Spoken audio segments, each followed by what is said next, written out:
माझं नाव नीलम आहे. आई वडिलांच्या मृत्यूनंतर माझ्या नातलगांनी मला अनाथाश्रमात पाठवलं, पण तिथल्या नियमांच्या आणि थंड वातावरणाच्या कैदेत मी गुदमरू लागले.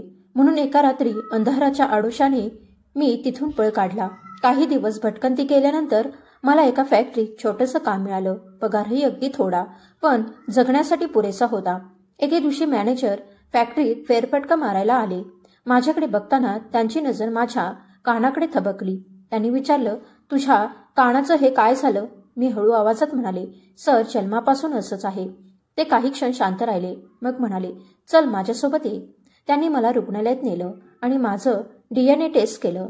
जेव्हा रिपोर्ट आला तेव्हा सत्याने माझं आयुष्य उलथून टाकलं. मी निशब्दपणे बसले. माझ्यासमोर 2 थंड देह ठेवले होते, माझ्या आई वडिलांचे.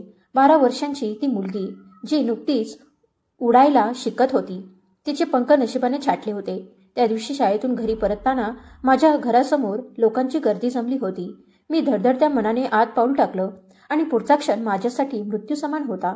माझे आईवडील अपघातात गेले होते. एका क्षणात माझं आयुष्य हरपलं. माझं आकाश कोसळलं. माझं मन ओरडत होतं, जगाला सांगावं माझं दुःख, माझी वेदना, मात्र शब्द माझ्या ओठांवर येत नव्हते. मला वाटलं देवाने माझं सगळं काही हिरावून घेतलं. मी त्यांच्या मृतदेहाजवळ बसून रडत होते. आई बाबा, मला तुमच्यासोबत राहायचं होतं, तुमच्या मायेच्या सावलीत, तुमच्या प्रेमात, पण आता काहीच उरलं नाही. तेव्हाच एक दयाळू बाई माझ्याजवळ आली. माझ्या डोक्यावर हात ठेवून म्हणाली, बाळा, अशा वेळी अश्रूंनी नव्हे तर हिमतीने सामोरं जायचं असतं. चल, आई वडिलांना शेवटचं पाहून घे. काही वेळात अंतिम संस्कारासाठी नेतील. पुन्हा त्यांना बघायला मिळणार नाही. पण माझ्यात पाहण्याची ताकद नव्हती.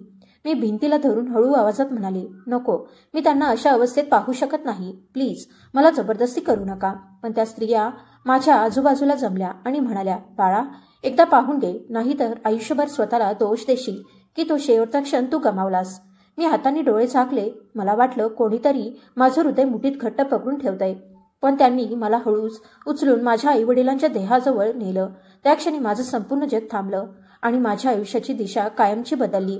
जशी माझी नजर माझ्या आईवडिलांच्या पांढऱ्या कपड्यात गुंडाळलेल्या देहावर गेली, तसं माझं मन एखाद्या जखमी पक्ष्यांसारखं फडफडू लागलं, ज्याच्याकडे पंख तर होते पण उडायची ताकद हरवली होती.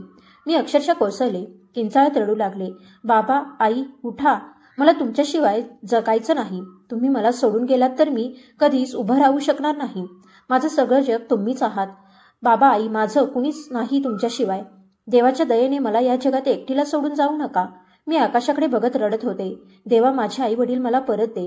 मी अजून फक्त 12 वर्षांची आहे. मला घर कसं चालवायचं हे पण माहीत नाही आणि त्यांच्याशिवायच राहायचं हे तर अजिबातच नाही.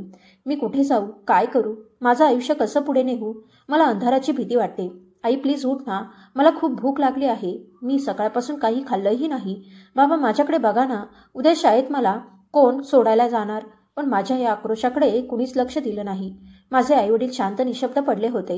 जणू आयुष्यभराचा थकवा संपवून त्यांनी सगळ्याच जगाशी पाठ फिरवली होती. मी हुंदके देत म्हणाले, मी वचन देते, आता मी कोणतीही चूक करणार नाही, पण तुम्ही फक्त उठा. पण त्यांच्या शरीरात काहीही हालचाल नव्हती. त्या स्त्रिया पुन्हा माझ्याजवळ आल्या आणि मला समजावू लागल्या, हिम्मत ठेव बाळा, देवाची इच्छा अशीच होती. पण मी त्यांच्या हातातून सुटत म्हणाले, मला हे उपकार नको आहेत. मला माझे आई बाबा परत हवेत. मला त्यांच्याजवळ राहायचं आहे. त्यांच्याशिवाय तर एक क्षणही श्वास घेणं अशक्य आहे. ते मला सोडून कसे जाऊ शकले? मी डोळ्यातून आसवे ढाळत ओरडले, आई बाबा, माझ्याकडे बघा ना, तुमची लाडकी मुलगी इथे रडते आहे. तुमच्याशिवाय मी अपूर्ण आहे. मी वचन देते, आता माझे सगळी कामं स्वतः करेन. तुम्हाला त्रास देणार नाही. वेळेवर झोपेन. पण मला शिकवा ना, तुमच्याशिवाय जगायचं कसं? ही जगाची निर्दयी दुनिया मला फाडून खाईल. मम्मी, तूच तर म्हणायचीस की जर आई वडील नसले तर मुलांचं दुःख ऐकायला कुणीही तयार नसतं. मग आता माझं काय होणार? लोक मला त्रास देतील आणि माझं रडणं ऐकायला कोणीही नसेल. त्या लहान वयातच मी आयुष्याची खरी वेदना ओळखली होती. मी इतर मुलांसारखी खेळकर नव्हते. जगण्याची गंभीरता मी लहान वयातच समजली होती. माझे आईवडील नेहमी म्हणायचे, आमची मुलगी मोठी झाली की शास्त्रज्ञ बनेल, कारण तिचा विचार मोठ्यांसारखा आहे, तिच्या बोलण्यात प्रगल्भता आहे. बाबा तर हसत म्हणायचे. कधी कधी वाटतं माझ्या आधी माझी मुलगी मोठी झाली. मी त्यांच्या या बोलण्यावर हसत असे. पण आज मला असं म्हणणारं कोणीही नव्हतं. थोड्या वेळाने काही लोक आले. त्यांनी माझ्या आईवडिलांच्या पार्थिवाला खांदा दिला आणि ते स्मशानाकडे निघाले. मी रडत त्यांच्या आरतीला धरून बसले. आई बाबा प्लीज उठा. स्मशानात पोहोचल्यानंतर लोक मला समजावत होते. रडू नकोस बाळा, आता सगळं देवाच्या हाती आहे. माझ्या आईवडिलांना मुलगा नव्हता. त्यांचं सगळं जग मीच होते. म्हणून मीच त्यांच्या चितेला अग्नी दिला. त्या क्षणी माझ्या आयुष्याचा सगळा प्रकाश विझला. मी हंबरडा फोडत रडत होते. आता तुम्ही गेलात, तुमच्याशिवाय घर कोण सांभाळेल? माझा आवाज तुटत होता. श्वास अडखळत होता. मला डोळ्यांसमोर अंधार दिसू लागला होता. माझ्या जीवनाचं आकाश त्या दिवशी कायमचं काळवंडून गेलं होतं. कोणालाही माझी व्यथा दिसली नाही. मी स्वतः माझ्या आईवडिलांचे शव जाळताना पाहिलं आणि त्यांच्या आरतीस माझ्या हातांनी अग्नी लावली. मला माहीत होतं की हे सगळं माझ्यासाठी किती कठीण आहे. स्मशानातून घरी परतल्यावर मी घराच्या दाराला चिकटून बसले आणि बराच वेळ रडत ओरडत पाहिले. पण समजून घेऊ शकणारा, मला सांभाळणारा कुणीच नव्हता. माझं जग अंधारून गेलं होतं. मी जगण्याच्या उजेडात उभी असताना अचानक माझे आई वडील गेले आणि त्यानंतर सगळं काळोखाने वेढून घेतलं. सगळीकडे अंधार पसरला होता. माझ्या डोक्यावर चप्पल नव्हतं. मला खुले आकाश खाली फेकल्यासारखं वाटत होतं. नातेवाईक आणि शेजारी आपापल्या घरी निघून गेले. वेळ पुढे सरकत गेला. आई वडिलांच्या मृत्यूला आता 1 आठवडा पूर्ण झाला होता. घरात काही नातेवाईक होते, पण त्यांचा अस्तित्व नसण्या इतकं समान वाटत होतं. रात्रीच्या वेळी आई वडिलांची आठवण मला घाबरवून ठेवत होती. घरातील प्रत्येक कोपऱ्यात त्यांच्या आठवणी उमटत होत्या. आठवडाभरानंतर संपूर्ण कुटुंब आमच्या घरात एकत्र बसलं होतं आणि मी त्यांच्यामध्ये एक आरोपीप्रमाणे बसले होते. माझे मोठे काका बोलू लागले, पहा, माझ्याकडे स्वतःची 3 मुले आहेत. जर मी ही लहान मुलगी घेऊन गेलो तर घराची व्यवस्था कशी होईल? सगळा खर्च मीच करतो. शाळेचा खर्च, सगळी जबाबदारी कशी घेऊ शकेल? असं ते बोलत होते. मग एक मत साधण्याचा प्रयत्न झाला. आपण कोणताही तोटा न होता असा निर्णय घ्यावा. ना मी ही मुलगी दत्तक घेऊ शकेन ना कोणी. आणि आपली बहीण म्हणजे तिची आई नाही, ती दुसऱ्या कुटुंबाची आहे. म्हणून निर्णय असा व्हावा की मुलीच्या आयुष्याला सोपे होईल. त्या मधोमध काकी उठली आणि नम्रपणे म्हणाली, आपण परिस्थिती आपल्या सोयीनुसार पाहिली पाहिजे. प्रत्येकाने थोडा त्याग केला तर उत्तम निर्णय काढता येईल. माझे म्हणणे स्वार्थी नाही. मला त्याचा कोणताही फायदा नाही. ती आपल्या सर्वांची लाडकी आहे, पण आम्ही तिला स्वतःकडे ठेवू शकणार नाही. सगळ्यांना आपापली मुले आहेत. आपण आता ठरवूया की ती कुणाकडे राहू शकेल. त्यानंतर त्यांनी पुढे सुचवले, समजा आपण तिला आता कोणीतरी स्वीकारू आणि ती 18-1 वर्षांची होईपर्यंत तिला सांभाळू. 18व्या वर्षी आपण सर्व मिळून तिची जबाबदारी उचलू आणि तिचे निकोप भवितव्य पाहू. शिक्षण, काम किंवा नंतर योग्य मुलगा शोधून तिचं लग्न करून देऊ. दरम्यान आपण तिला भेटू, तिच्या आयुष्यात पाठबळ देऊ. अशा विचारांनी सभेचा वेध बदलण्याचा प्रयत्न झाला. आपण तिची चौकशी करत राहू, भेटायला जाऊ. ती आपल्या मनातून कधी सुटणार नाही, असं चाची म्हणाली. अनाथ आश्रमात राहून तिचं योग्य संगोपन होईल आणि आपण सगळे निर्धास्त राहू. योग्य वेळ आल्यावर तिचं लग्नही तिथून होईल. त्यामुळे समाजातही काही बोललं जाणार नाही. आता सांगा, माझा सल्ला कसा वाटतो? काकीचे शब्द ऐकून मला असं वाटलं जणू कोणीतरी माझं हृदय मुठीत पकडून फाडून टाकलं आहे. एवढं कठोर मन कोणाचं असू शकतं? आई नेहमी म्हणायची, मुलीचं खरं नातं फक्त आईवडिलांशी असतं, बाकी सगळे फक्त नावालाच आपले असतात. त्या क्षणी मला तिचा प्रत्येक शब्द सत्य वाटला. मी आकाशाकडे बघत होते. माझं मन ओरडत होतं, आई बाबा, तुम्ही एवढ्या लवकर का गेलात?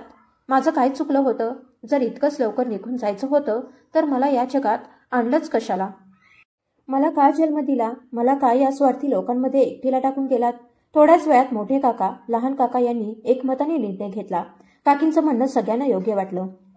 त्यांनी ठरवलं की यातच भलाई आहे. आपलीच परिस्थिती कठीण आहे. आणखी एका जीवाचं ओझं आपण पेलू शकत नाही. म्हणून ही मुलगी अनाथाश्रमात राहील. तिथेच तिचं बरं होईल. ते माझ्याकडे पाहत होते, पण मी थकलेल्या आवाजात म्हटलं, मला तुमचा निर्णय मान्य आहे, कारण मलाही तुमच्याबरोबर राहायचं नाही. मला सगळ्यांपासून दूर जायचं आहे. तुम्हाला पाहिलं की मला आईबाबांची आठवण येते आणि माझ्यात ती सहन करण्याची ताकद नाही.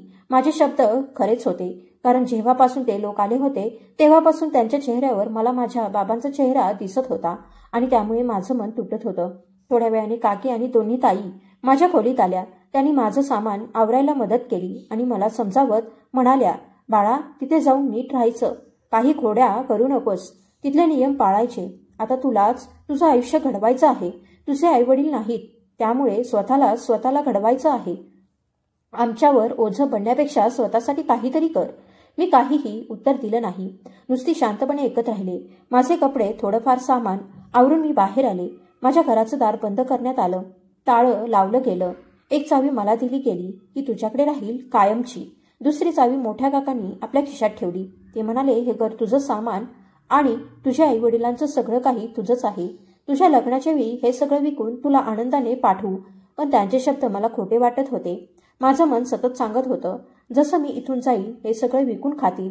मी लहान होते, पण मला जगाची ओळख झाली होती. जग माणसांसाठी नाही, पैशांसाठी जगतं आणि हे सगळे त्याच मागे धावत होते. मला आईचं बोलणं आठवलं, जर आम्ही कधी या जगात नसू तर हे घर तुझं असेल. पण आता मला स्पष्ट दिसत होतं की हे घर माझं उरलं नव्हतं. हे घर त्या लोकांचं झालं होतं जे माझ्या आईबाबांच्या प्रेमावर आपला फायदा कमवायला आले होते. मी काहीही बोलले नाही. काका आणि काकी मला घेऊन अनाथाश्रमाकडे निघाले. माझ्या डोळ्यातून अश्रू ओघळत होते. मला माहीत नव्हतं तिथे कसं आयुष्य असणार आहे, कसे नियम असतील आणि तिथल्या मुलींसोबत कसं वागतात. पण एक गोष्ट मला निश्चित माहीत होती, अनाथाश्रमात तेच राहतात ज्यांचं या जगात कोणी नसतं. आणि आता मी त्यापैकी एक झाले होते, ज्यांच्या मागे पुढे कुणी नसतं. आणि जरी कुणी नात्यातले असले तरी तेही मुद्दाम अशा मुलांना मागे सोडून निघून जातात. अशा लोकांसाठी असतो तो अनाथाश्रम. एक दीर्घ प्रवास पार केल्यानंतर काका आणि काकी मला त्या उंच जुन्या इमारतीसमोर घेऊन आले. मी तिच्याकडे थंड आशा भंगलेल्या नजरेने पाहत होते. मनात विचार आला, मी इथे आलीच नसते जर आई बाबा आज जिवंत असते. पण माणसाच्या आयुष्यातलं जर कधीही वास्तव होत नाही, ते कायम जरच राहतं. मी माझ्या डोळ्यात आलेलं पाणी पुसलं आणि काकांच्या मागे चालत आत गेले. माझं हृदय इतक्या जोरात धडधडत होतं की त्या आवाजानेच माझी भीती प्रकट झाली असती. उजव्या बाजूला नजरेत पडलं, काही मुली जाईला धरून बाहेर बघत होत्या. मनात एकच विचार आला, काही वेळाने मी सुद्धा त्यांच्यासारखी होणार आहे. तो विचार माझ्या हात कुठेतरी तुटणं घेऊन आला. मी 12 वर्षांची होती. डोळ्यात अजून हजारो स्वप्न होती. भविष्यात अजून किती टप्पे गाठायचे होते. पण आता मी एका अशा जागी उभे होते जिथे माझं भविष्य बंद दरवाज्यांच्या मागे कैद होणार होतं. काका आणि काकी मला घेऊन प्रशासनाच्या ऑफिसमध्ये गेले. माझं नाव, पत्ता, सगळी माहिती त्यांनी दिली. काही कागदांवर सही घेतली गेली.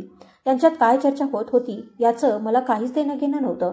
मी फक्त खिडकीजवळ उभी राहून बाहेरच्या हिरव्या लॉनकडे पाहत होते, जिथे माझं आयुष्य आता एका अनोख्या रूपात सुरू होणार होतं.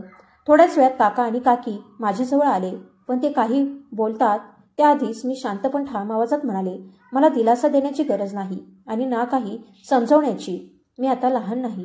माझ्या आईवडिलांना गमावून मी जग समजून घेतलं आहे. जेव्हा आईवडील जातात तेव्हा सगळे नातेसंबंधही मरतात. मला हे चांगलं कळलं आहे. तुम्ही आता जाऊ शकता. तुमचं काम झालं आणि त्यासाठी तुमचे आभार. कमीत कमी तुम्ही मला इथे आणून सोडलं. काही लोक तर मागे वळून पाहतही नाहीत. माझं बोलणं ऐकून ते दोघं काही क्षण शांत उभे राहिले. मग काका माझ्या खांद्यावर हात ठेवून मृदू आवाजात म्हणाले, बाळा, मला ठाऊक आहे की तू रागात आहेस. पण मी मध्येच थांबवत म्हणाले, मला आता काही ऐकायचं नाही. फक्त मला त्या मुलींकडे घेऊन चला ज्यांच्यासोबत मला राहायचं आहे. माझी जागा दाखवा. माझ्या गंभीर आवाजात काहीतरी असं होतं की त्यांनी वाद न घालता इंटरकॉम उचलला आणि एका वैशाली नावाच्या बाईला बोलावलं. थोड्याच वेळात ती बाई आत आली. गव्हाळ त्वचा, लालसर डोळे आणि थोडी जड देहयष्टी. तिच्या चेहऱ्याकडे पाहताच माझ्या अंगात एक विचित्र भीती पसरली. पण मी ती भावना मनातच दाबून ठेवली. लहान असूनही मी कधीच माझी भीती चेहऱ्यावर दाखवली नव्हती. मी नेहमी माझं दुःख, माझा राग माझ्या आत खोल लपून ठेवत असे. प्रशासक म्हणाले, वैशाली, हिला घेऊन जा. नवी मुलगी आहे. वैशालीने मला वरपासून खालीपर्यंत एकटक पाहिलं आणि हलकं हसत म्हणाली, चल बाळा, माझ्यासोबत चल. घाबरू नकोस. सुरुवातीला सगळ्यांनाच भीती वाटते. मी थोडीशी थांबले आणि एकदाच मागे वळून पाहिलं. काका आणि काकी दोघेही तिथे उभे होते. तेव्हा माझ्या डोळ्यातलं शेवटचे अश्रू थरथरले आणि मी पुढं चालू लागले. माझे पाय जड झाले होते. प्रत्येक पाऊल इतका कठीण वाटत होता जणू मी माझ्या आयुष्याच्या शेवटच्या आनंदावर चालत आहे. हृदय धडधडत होतं. छातीत जडपणा वाढत होता. असं वाटत होतं माझं आयुष्य आता खरोखरच एका नव्या कैदेत प्रवेश करत आहे, जिथे माझं कोणीच नाही. जणू कुणीतरी मला लोखंडी साखळ्यांनी जखडत होतं असं मला जाणवलं. ती बाई मला आत घेऊन गेली. आत एक लांबसा कॉरिडॉर होता. दोन्ही बाजूनी लहान लहान खोल्या, जणू आयुष्याचे तुकडे बंद दरवाजांमागे लपवलेले. ती मला एका मोठ्या हॉलमध्ये घेऊन गेली, जिथे माझ्याच वयाच्या अनेक मुली शांत बसलेल्या होत्या. आम्ही आत प्रवेश करताच सगळ्या मुली उभ्या राहिल्या. त्यांच्या चेहऱ्यावर भीती स्पष्ट दिसत होती, पण मी मात्र पूर्ण शांत होते. माझ्या चेहऱ्यावर ना राग होता, ना भीती, ना कुतूहल. ती बाई हॉलच्या मध्यभागी उभी राहिली आणि मोठ्या कठोर आवाजात म्हणाली, पहा मुलींनो, ही नवीन मुलगी आहे. हिला इथले नियम समजावून सांगायचे आहेत. आणि नीता, तू सगळ्यात मोठी आहेस, हिची काळजी तू घे. मी सगळ्यांकडे पाहत होते. प्रत्येक चेहरा माझ्यासाठी अनोळखी होता. थोड्याच वेळात एक मुलगी माझ्याजवळ आली आणि हळू आवाजात विचारलं, तू इथे का आलीस? तुला इथे कोण सोडून गेलं? आणि तू इथे किती दिवस राहणार आहेस? तिच्या आवाजात एक विचित्र भीती होती. माझी नजर अचानक तिच्या हाताकडे गेली. तिच्या अर्ध्या बाह्यांमधून हातावरचा खोल जखमेचा व्रण दिसत होता, जणू एखाद्या गरम रॉडने त्वचेवर ओढल्यासारखा. मी दचकून विचारलं, तुझ्या हाताला काय झालं? इथे कोणी मारलं का? ती काही क्षण शांत राहिली. मग हलक्या आवाजात म्हणाली, याबद्दल मी तुला नंतर सांगते. आधी तू माझ्या प्रश्नांचं उत्तर दे. तेवढ्यात इतर मुलीही माझ्याजवळ आल्या. त्यांची संख्या 25च्या आसपास असावी. मी खोल श्वास घेत म्हणाले, माझे काका आणि काकी मला इथे सोडून गेले कारण माझे आई वडील आता या जगात नाहीत आणि त्यांना मला आपल्या घरी ठेवायचं नव्हतं. माझं स्वतःचं घर आहे, पण मला माहीत आहे आता ते माझं उरलेलं नाही. माझ्या वडिलांचे नातेवाईक त्या घरावर गिधडांसारखे तुटून पडतील म्हणून मला इथे टाकलं गेलं. मी थोडं थांबून म्हणाली, ही आहे माझी कथा. आता तू सांग, तुझ्या हातावरचे हे व्रण कसे झाले? पण मी अजून बोलत होते तोच अचानक ती मोठी मुलगी नीता माझा हात पकडून म्हणाली, चल तुला वर बोलावलं आहे. मी थोडी घाबरून विचारलं, वर तिथं काय आहे? हॉलमधल्या सगळ्या मुलींचे चेहरे एका क्षणात फिके झाले. त्यांनी एकमेकींकडे भीतीने पाहिले. त्यातील एक मुलगी विनवणीच्या सुरात म्हणाली, नीता राहू दे ना, तूच बोलून घे. तुझं ऐकतात ना सगळे? ही बिचारी आजच आली आहे. आज तरी तिला सोडून दे. तिचे आईवडील गेले आहेत. कृपया आज असं काही करू नकोस. पण नीता थंड उदासीन आवाजात म्हणाली, हिचेच नाही, इथल्या सगळ्यांचेच आईवडील गेले आहेत. म्हणूनच आपण इथे आहोत आणि हा नियम आहे तो पार पाडायलाच लागेल. जर हिच्या आल्याने काही अनर्थ झाला तर जबाबदार कोण? मी हिच्याच भल्यासाठी म्हणते, त्यामुळे चूप राहा सगळ्या. हे म्हणत ती मला घेऊन पुढे निघाली. मी तिच्याकडे थरथरत पाहत होते. ती म्हणाली, ऐक, इथे राहायचं असेल तर इथले नियम पाळावे लागतील.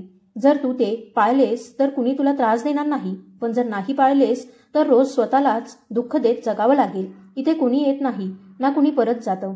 जे लोक तुला इथे सोडून गेले आहेत ते पुन्हा कधी तुला भेटणार नाहीत. जरी ते आले तरी इथले नियम त्यांना आत येऊ देणार नाहीत.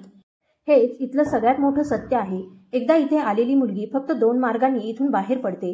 एक 18 वर्षांची होऊन आणि दुसरा मृत्यूने. ती शांत झाली. तिच्या डोळ्यात एक थंड निर्विकार भाव होता. मला तिचा प्रत्येक शब्द काट्यासारखा टोचत होता. हॉलमधल्या बाकीच्या मुली माझ्याकडे पाहत होत्या. त्यांच्या नजरेत दया होती, भीती होती आणि एक न बोललेलं रहस्यही होतं. मला कळत नव्हतं त्या माझ्याबद्दल एवढ्या अस्वस्थ का होत्या, पण मनाच्या तळाशी एकच जाणवत होतं, मी आता अशा ठिकाणी आले आहे जिथे जिवंत राहणं सुद्धा एक शिक्षा आहे. मला अजूनही त्या मुलींचं बोलणं पूर्ण समजलं नव्हतं. ती मला वर घेऊन जात होती आणि मी शांतपणे तिच्या मागे चालत होते. जिन्यांवरचे पाऊल आवाज देत होते, पण त्या प्रत्येक आवाजात मला असं वाटत होतं जणू माझ्या पायात जंजीर गुंडाळल्या आहेत. ती मला एका खोलीत घेऊन गेली.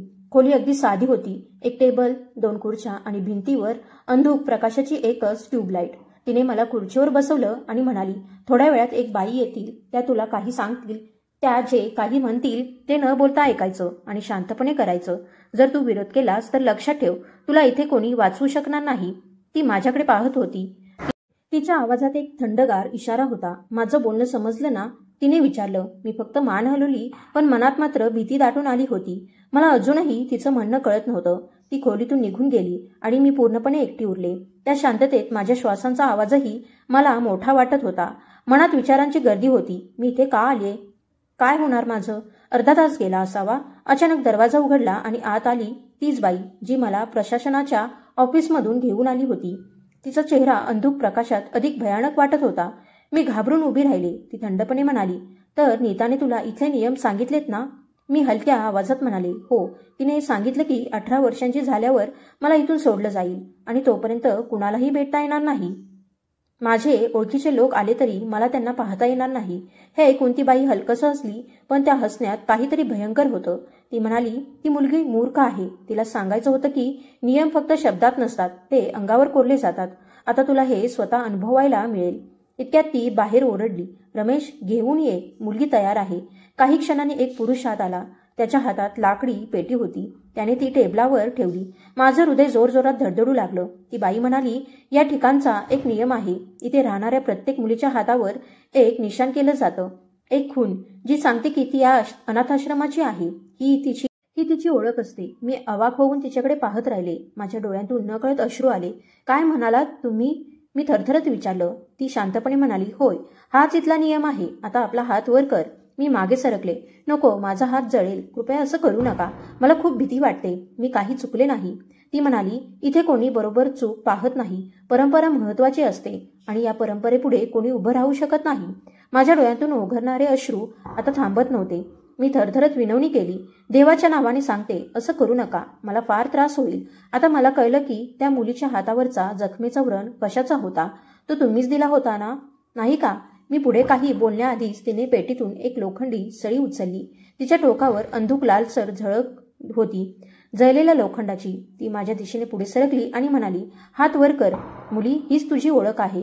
ही निशाण तुझ्यावर कोरला जाईल, जेणेकरून तुला आणि सगळ्यांना लक्षात राहील, तू आता या जगाची नाहीस, तू अनाथाश्रमाची आहेस. माझी आवाज गळ्यापाशी अडकला. मी मागे पाऊल टाकलं, पण तिच्या डोळ्यात काहीही दया नव्हती.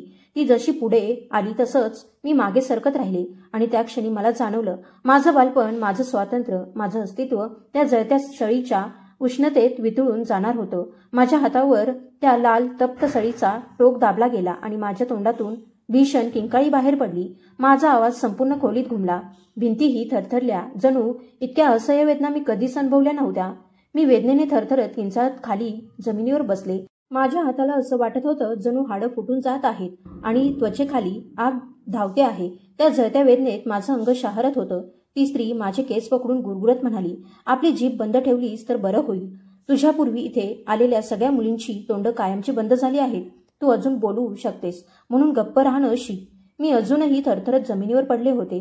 काही क्षणांनी दरवाजा उघडला आणि नीता आत आली. तिने काही न बोलता माझ्या हातावर औषध लावायला सुरुवात केली. माझे डोळे अजूनही ओले होते. ती शांत आवाजात म्हणाली, सावर स्वतःला आणि इथे रडू नकोस. हे अश्रू जपून ठेव. पुढे यांची तुला अजून गरज पडेल. तिच्या त्या थंड निर्विकार शब्दांनी माझ्या अंगात काटा आला. मी थरथरत तिच्याकडे पाहिलं, पण तिच्या चेहऱ्यावर ना दया होती ना राग. ती फक्त शांत होती. शेवटी ती म्हणाली, आता या नरकात तुझं स्वागत आहे, आणि मला खाली परत घेऊन गेली. खाली येताच इतर मुली माझ्या भोवती जमा झाल्या. त्यांच्यापैकी काहींनी माझा हात हलकेच धरला आणि म्हणाल्या, हिम्मत ठेव, काही होत नाही. ही तुझी पहिली जखम आहे.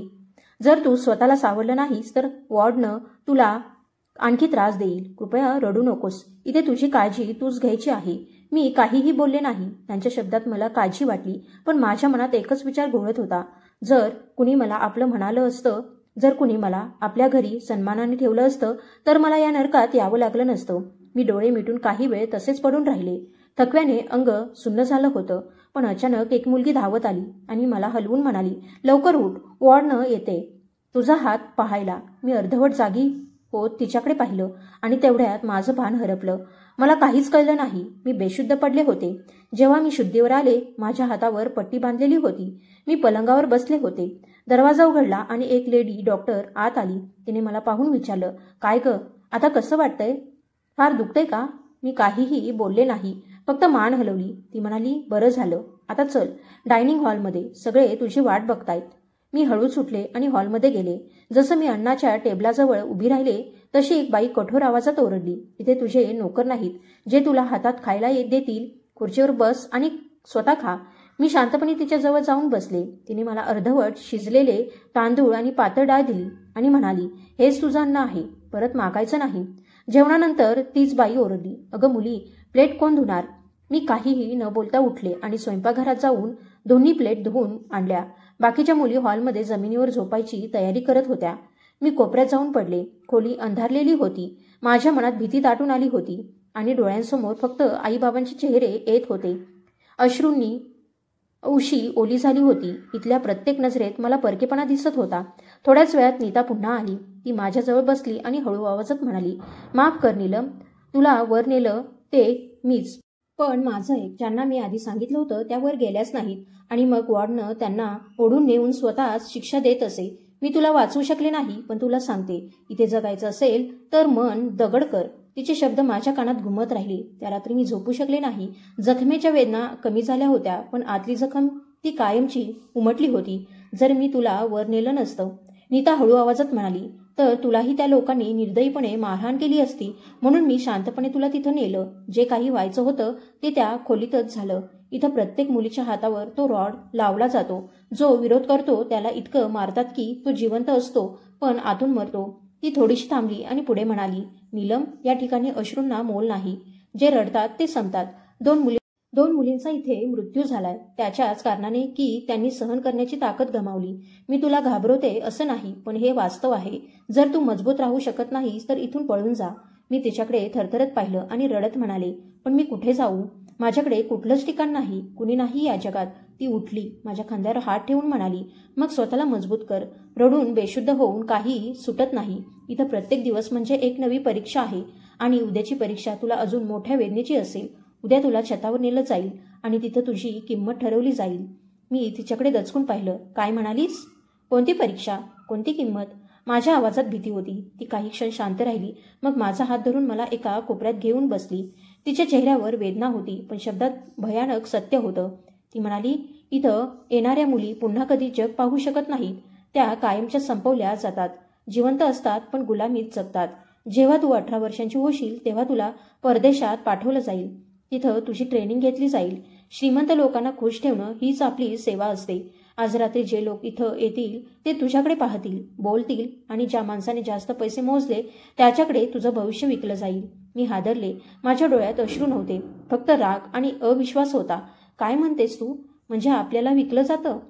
ती मान खाली घालून म्हणाली, हो, पण मी खोटं बोलत नाही. इथं जी मुलगी आली ती इथून 2च रस्त्यांनी जाते. एक म्हणजे परदेशी विकली जाते आणि दुसरा म्हणजे मृत्यू. मी थोडा वेळ गप्प राहिले, मग खोल श्वास घेत म्हणाले, मला इथं राहायचं नाही. मी या सगळ्यात अडकणार नाही. मी वेगळी आहे. माझ्या बाबांनी मला शिकवलं होतं, अन्याय सहन करू नको. माझं वय कमी आहे पण मी मूर्ख नाही. ती मला पाहत शांत राहिली. तिच्या डोळ्यात अश्रू चमकत होते, पण ती काही बोलली नाही. मी मनात ठरवलं, मी या नरकातून बाहेर पडणारच. मला वाचवायला कुणी नाही, पण मी स्वतःला वाचवणार आहे. सकाळी लवकर मला स्वच्छ कपडे दिले गेले. थोड्या वेळात तुला छतावर जायचं आहे. आज पाहुणे येणार आहेत. मी थंडपणे ते कपडे हातात घेतले, पण मनात निर्धार होता. मी विचारलं, काल तू परीक्षा आणि किंमत म्हणाली होतीस, तीच काही? ती काही क्षण माझ्याकडे पाहत राहिली आणि हळू आवाजात म्हणाली, हो, आज रात्री तुझं नशीब ठरणार आहे. तिचे शब्द मला काळजात पाण्यासारखे टोचले. मी बाहेर येऊन लॉनकडे पाहत उभी राहिली. माझ्या श्वासांमध्ये भीती होती, पण डोळ्यात भीती नव्हती, फक्त एक आग होती. मी या नरकातून सुटणारच, मी स्वतःला सांगितलं. कारण आता मला कळलं होतं, जगातले सगळे दरवाजे बंद झाले तरी आशेचं एक दार आपण स्वतः उघडायचं असतं. मी मागच्या बाजूच्या गेटकडे पाहिलं.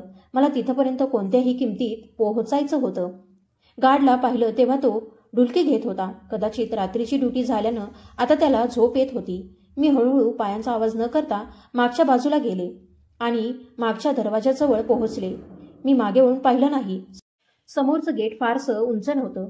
थोडा प्रयत्न केला आणि मी भिंतीवर चढले. आता फक्त उडी मारायची होती. माझ्या मनात एकच विचार होता, आता मी मुक्त होऊ शकते. मी एकदा मागे वळून त्या अनाथाश्रमाकडे पाहिलं, जिथं माझं बालपण जळलं, आशा मेली आणि मन दगड झालं होतं. काही क्षण तशीच पाहत राहिले आणि मग काहीही न बोलता बाहेर उडी मारली. माझे हात जमिनीवर आपटले, त्वचेला खरचटलं आणि तळहातातून रक्त ओघळलं. पण मी थांबले नाही. अचानक मागून आवाज आला, अरे कुणीतरी पळतंय. गार्ड ओरडला होता. मी न वळता न पाहता शक्य तेवढ्या वेगात धावू लागले. माझ्या पायात चप्पल नव्हती, पायांना काच लागली होती, पण तरी मी थांबले नाही. मी रस्त्यावर पोहोचले आणि श्वास घ्यायलाही वेळ न घेता धावतच होते, जोपर्यंत एका चौकीदारानं मला अडवलं नाही. मी थकलेली, रक्ताळलेली आणि घाबरलेली त्याच्यासमोर रडू लागले. सगळं सांगितलं. माझे आई वडील आता या जगात नाहीत. मला कुठंही आसरा नाही. मी काही काम करेन, फक्त मला परत त्या नरकात पाठवू नका. माझं बोलणे ऐकून तो थोडा वेळ शांत राहिला आणि मग म्हणाला, थांब, मी तुझ्यासाठी बोलतो. त्याने मला एका फॅक्टरीत नेलं आणि सुपरवायझरशी बोलला. देवाची कृपा म्हणावी, तिथं मला काम मिळालं. पॅकिंग डिपार्टमेंटमध्ये मला कपडे पॅक करण्याचं काम देण्यात आलं. राहण्यासाठी एका स्त्रीसोबत कॉरिडॉरमध्ये जागा मिळाली. एवढ्या लहान वयात ना काम मिळतं ना निवारा, पण माझ्या बोलण्याच्या ढंगाने आणि डोळ्यातल्या वेदनेनं ते सगळं प्रभावित झाले असावेत. हळूहळू आठवडा निघून गेला. अनाथाश्रमातील कोणी माझा शोध घेतला नव्हता. कदाचित शोध घेतला असेल, पण त्यांना हे माहीत नव्हतं की मी या फॅक्टरीत आहे. त्या दिवसानंतर मी पहिल्यांदा थोडा श्वास घेऊ शकले. त्या दिवशीही काम सुरू होतं. सगळे गडबडीत होते, कारण आज मॅनेजर साहेब येणार होते. सुपरवायझरनं सांगितलं, सगळ्यांनी नीट वागायचं. मॅनेजर समोर काही चूक व्हायला नको. मी आपलं काम करत राहिले. माझं आयुष्य जणू त्या क्षणापर्यंत थांबलं होतं. आई वडिलांच्या अंत्यसंस्कारापासून सुरू झालेलं आयुष्य आता या फॅक्टरीच्या मशीनमध्ये हरवून गेलं होतं. अचानक सगळीकडे गडबड झाली. मॅनेजर साहेब आले. मी वर पाहिलंही नाही. काही फरक पडत नव्हता, पण काही वेळाने तो माझ्या शेजारी येऊन उभा राहिला. मी तरीही शांतपणे काम करत राहिले. तो हळूच माझ्या बाजूला वळला आणि विचारलं, बाळा, तुझा कान असा कसाच कापलेला आहे? मी दचकून वर पाहिलं. माझ्या कानाच्या मागे एक छोटासा जन्मव्रण होता, जो मला बालपणापासून होता. मी थरथरत म्हणाले, हे असंच आहे साहेब, जन्मापासून. तो काही क्षण माझ्याकडे पाहत राहिला. त्याच्या डोळ्यात एक अनोखा भाव आला, आश्चर्य आणि ओढ दोन्हींचा. मग तो म्हणाला, चल माझ्यासोबत ये. मी गोंधळले, पण त्याचा आवाज इतका शांत आणि ठाम होता की मी काही न बोलता त्याच्याबरोबर गेले. त्याने मला रुग्णालयात नेलं. तिथं थेट माझी DNA टेस्टिंग सुरू झाली. मी काही विचारणार इतक्यात त्याने मला गप्प बसवलं. अर्धा तास गेला. आम्ही दोघं बेंचवर शांत बसलो होतो. त्याचे डोळे पुन्हा पुन्हा माझ्याकडे जात होते, पण शब्द नव्हते. शेवटी रिपोर्ट आला. त्याने कागद हातात घेतला, वाचला आणि अचानक त्याच्या हातातून रिपोर्ट खाली पडला. तो थरथर कापत होता. क्षणभरानं त्याने दोन्ही हात वर करून देवाकडे पाहिलं आणि रडू लागला. मी हादरले. काही समजत नव्हतं. तो माझ्याकडे वळला. डोळ्यांतून पाणी वाहत होतं. मग एकदम पुढे येऊन मला मिठीत घेतलं. माझं कपाळ चुंबलं. माझा हात हातात घेतला आणि म्हणाला, बाळा, माझी नीलम, तू माझी मुलगी आहेस. त्या क्षणी माझ्या आयुष्याचा सगळा अंधार विरघळून गेला. माझे डोळे पाण्याने धुसर झाले, पण त्या पाण्यात आता भीती नव्हती, फक्त विश्वास होता. मी त्याच्या छातीत डोकं टेकवलं आणि हळू आवाजात म्हणाले, बाबा, आयुष्याने पुन्हा मला ओळख दिली होती. एका हरवलेल्या पित्याच्या अश्रूंनी आणि एका मुलीच्या पुनर्जन्माने. तो अनावर होऊन रडू लागला. थरथरत्या आवाजात म्हणाला, नीलम, तू माझी मुलगी आहेस, जिचा शोध मी जगभर घेत होतो. माझं अर्ध आयुष्य तुला शोधण्यातच निघून गेलं आणि आज तू मला माझ्याच फॅक्टरीत काम करताना सापडलीस. हे काही साधं नाही, हा देवाचाच चमत्कार आहे. मला वाटतंय मी स्वप्न बघतोय. 12 वर्षानंतर माझंच लेकरू माझ्यासमोर उभं आहे. हे शक्य आहे का देवा?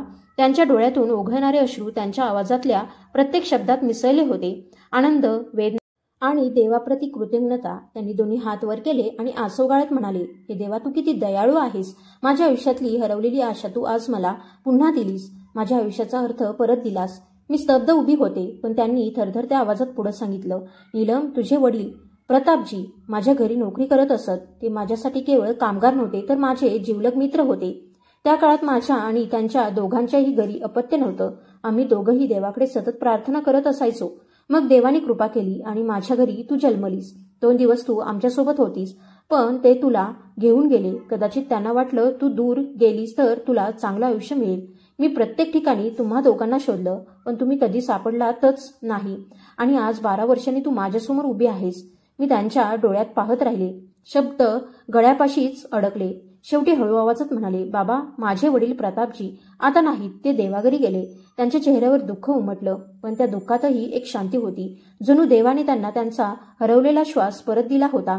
त्यांनी माझा हात आपल्या हातात घेतला आणि आपल्या डोळ्यांनी माझ्याकडे पाहत राहिले. ते मला घेऊन त्यांच्या घरी गेले. घराच्या दारात पाऊल टाकताच माझं मन थरथरलं. आणि जेव्हा मी त्या घरातल्या स्त्रीला, माझ्या जन्मदात्री आईला पाहिलं, तेव्हा मी थबकले. ती अगदी माझ्यासारखीच दिसत होती. तिच्या चेहऱ्यावरचे भाव, तिचे डोळे, तिच्या आवाजातलं थरथरणं सगळंच माझं प्रतिबिंब होतं. ती माझ्याकडे धावत आली. मला घट्ट मिठीत घेतलं आणि हुंदके देत म्हणाली, माझी नीलम, माझं लेकरू, किती वर्ष वाट पाहिली मी तुझी. देवाने अखेर माझं रिकामं कुशीतलं आयुष्य भरून दिलं. त्या क्षणी माझ्या डोळ्यांतूनही पाणी आलं, पण ते अश्रू वेदनेचे नव्हते, ते समाधानाचे, प्रेमाचे होते. मी देवाकडे पाहिलं आणि मनात म्हटलं, खरंच तू आहेस. मी माझ्या वडिलांना सगळी गोष्ट सांगितली.